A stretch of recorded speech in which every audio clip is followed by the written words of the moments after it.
പേരയ്ക്ക കിട്ടുമ്പോഴത്തേക്ക് ഇതുപോലെ ഒന്ന് ട്രൈ ചെയ്ത് നോക്കണേ. നമ്മളിപ്പം കടയിൽ നിന്ന് വാങ്ങിച്ച പേരയ്ക്കയാണിത്. ഈ പേരയ്ക്ക നമ്മൾ ചുവപ്പാന്ന് പറഞ്ഞ് വാങ്ങിച്ചാൽ, പക്ഷേ വെള്ള പേരയ്ക്കയാണ്.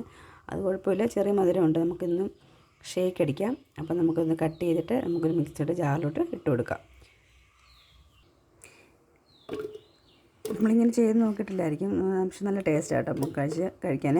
അപ്പോൾ ഇന്ന് പേരയ്ക്ക കിട്ടുമ്പോഴത്തേക്ക്, ഇപ്പോൾ പേരയ്ക്കയുടെയൊക്കെ സീസണൊക്കെയാണ്, അപ്പം ചെയ്ത് നോക്കണം. അപ്പോൾ നമുക്ക് ഇതിന് ആവശ്യമായിട്ടുള്ള പഞ്ചസാര ഹെൽത്തി ആയിട്ട് ചെയ്യുവാണെങ്കിൽ നമുക്ക് ഇതിനകത്ത് പഞ്ചസാര ആഡ് ചെയ്തതിൻ്റെ ആവശ്യമില്ല. ഇതിൻ്റെ കൂടെ പാലും കൂടെ ഒഴിച്ചിട്ട് നമുക്കൊന്ന് അടിച്ചെടുത്താൽ മതി.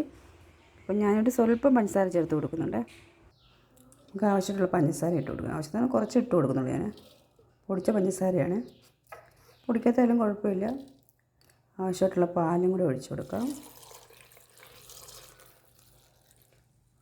നമുക്കൊന്ന് അടിച്ചെടുത്തിട്ട് വരാവേ. ഞാൻ 2 ഐസ് ക്യൂബും ഇട്ട് കൊടുക്കുക. കാരണം പാല് തണുത്ത പാലല്ല, തിളപ്പിച്ചിട്ട് വെച്ചിരുന്ന പാലാണ്, തിളപ്പിച്ച് ആറിയ പാലാണ്. അപ്പം അതിനകത്ത് തണുപ്പില്ല. അതുകൊണ്ട് ഞാൻ ഇച്ചിരി 2 ഐസ് ക്യൂബും കൂടി ഇട്ട് കൊടുത്താൽ നമുക്കൊന്ന് അടിച്ചെടുത്തിട്ട് വരാം. ഇതിപ്പോൾ അടിച്ചെടുത്തിട്ട് വന്നിട്ട് നമുക്കൊരു ഗ്ലാസ്സിലോട്ട് ഒഴിച്ചു കൊടുക്കാം.